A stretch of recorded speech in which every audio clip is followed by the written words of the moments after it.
Hello, and welcome to Running the Table, the podcast where we run through everything on the table in the world of sports. And we have a lot of NFL news that has been breaking. And with all of the free agency madness and all of the trades that has been going down recently, it almost seems like an afterthought, but this is some breaking news that is just as important in our opinion. And it is the situation regarding Falcons wide receiver Calvin Ridley. So, Tim, without further ado, you ready to run it? Let's run it. We're running the table, but it's not a poker table and we're not gambling. But Falcons star wide receiver Calvin Ridley did.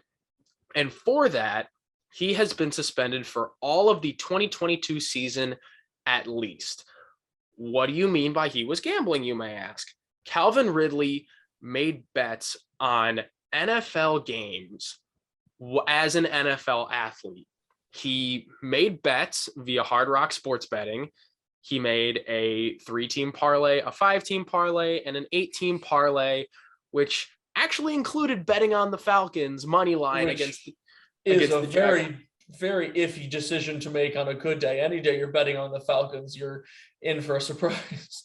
Yeah, he essentially bet on himself, and this has just been a whole ordeal. Calvin Ridley has been through so much in the last season where October 31st, he left the Falcons to focus on his mental well-being. Turns out, he dropped 15,000, like not 15,000, 1,500. 1,500. It wasn't nearly that much. According to Calvin Ridley himself, he doesn't have a gambling problem. He only bet $1,500. Still wasn't a good decision. And he still lost it. Yep. So...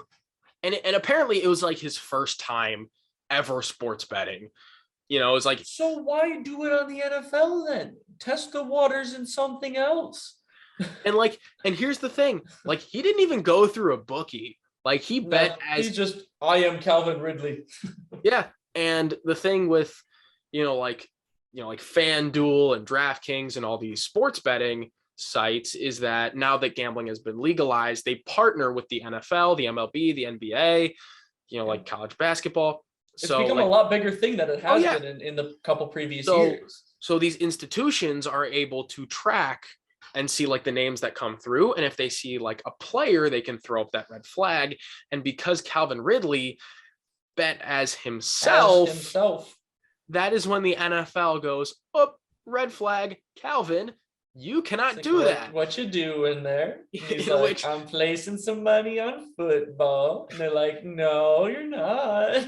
That's incredibly illegal and immoral. And you understand why that is illegal and it potentially taints the integrity of the game.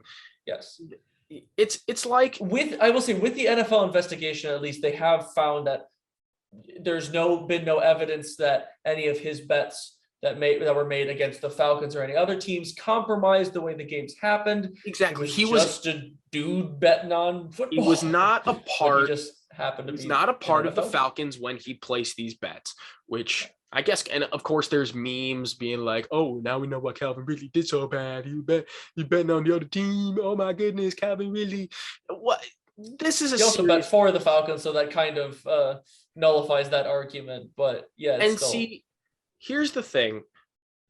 I think a good comparison to make is an athlete that is in the NFL betting on NFL games is kind of like a stockbroker on Wall Street getting inside information. And I feel like it's like the comparison of why that's super illegal, why betting on your team as an athlete is also super illegal. And it's the reason why the Black Sox scandal in 1919, why that was so serious. And it's why Pete Rose, the all-time hit king, is not in the Hall of Fame. He's arguably, I'd say, the biggest name to be involved in this type of scandal. So and there's still conversations and debates up to this day whether or not that should be waived to allow him to be inducted into the Hall of Fame. But especially now that gambling is legal, the conversation is it shifts a little bit. Yeah, it definitely shifts. Right? Because now these players have the ability to bet on these games. Does that mean they should? Absolutely not. Yeah. So here's where things get at least a little bit interesting, though, is like with like you said, gambling becoming legal and a lot more commonplace on a lot of these sports games. It's gotten so much bigger in the past couple of years. I tend to lean on the side of being against most gambling and most nights, just based on the nature of it and not being a great practice to potentially get addicted and not a great money practice and whatnot. But Yeah, I mean, gambling gone wrong is definitely not the greatest thing to get involved in. I mean, if you're going to bet responsibly. Yeah, and like, of course, we'll always be an advocate of that, but and of course, well, these are coming from two doofuses who can't legally go to Vegas and like spend money on a blackjack table. We'll get there very, very soon, but we can't yet. So as two doofuses, we say bet responsibly. Yeah, and here's for this specific situation that I think is an interesting thing to look at is I understand the completely legal aspect and compromisation of the game aspect of not betting on your own team. But there is a conversation to be had of, is it that wrong for an NFL player or any professional athlete to bet on a game in the league that they're playing in that they're not a part of?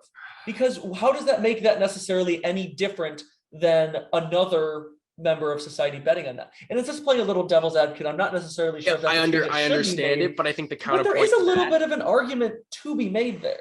Yes, but I think the counterpoint to that is, these players know each other. These players have played against each other. They can very easily go like, hey, buddy. You have some insider like, hey, I'm betting on you guys, or I'm betting on you guys. Hey, can you give me this inside tip so I can make a little bit of money? Yeah. It's sleazy. It opens the door for a lot of that, and I can understand why they want to keep that door firmly shut. If everybody just behaved nice and was like, I'm just going to bet as another dude, then maybe that concept would work. But like you said, with how personal some of these guys are, that's not how the world works, Tim. Yeah. Sometimes I have no faith in the world. Sometimes we're gonna go by the honor code. With these professional athletes. Do I know any of them personally? No. Yeah. Do I trust them? At the end of the day, they're not all of them are the most star-studded citizens, I would say. But yeah, it definitely. We think that in spite of like all the NFL news that has been coming about, like with Aaron Rodgers being traded or not traded, Russell Wilson being traded to the Broncos, Aaron Rodgers not being traded to the Broncos and signing an extension with the Packers, and all this free agency news that's coming out, I feel like this Calvin Ridley suspension was kind of like swept under the rug. There's a lot happened in a very short amount of time, but it's very interesting to look at and how that affects next season for the Falcons and the league beyond. Yeah, it's still an important topic that we feel we need to cover because, you're right. It impacts Calvin Ridley. It impacts the Falcons. It impacts now they're left with very little receiving core, even if he was planning on coming back. Well, just from a non-football perspective, just like gambling in general, like how that is viewed in society. And like now that it's, it's just that whole conversation that, we felt that it was necessary to take the time to discuss. So Tim, you got anything else on this topic? No, I mean, it's definitely interesting to look at, and I hope it does seem that Calvin Ridley has kind of learned from this experience that, like, obviously not supposed to do that, and I think he understands why. And he did have a positive spin on it in some of what he was posting on Twitter, saying that it just means that he's going to come back even stronger the year afterward. He's going to work on his game and of course continue focusing on his mental health, and personal reasons, which is why he took that break in the first place. So you hope that he's a better man for it coming out of this upcoming year where he takes the year off of playing with the team.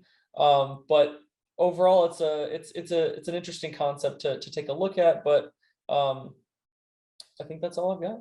Yeah, Tim, I just want to add, like, before we wrap it up, just one little cherry on top.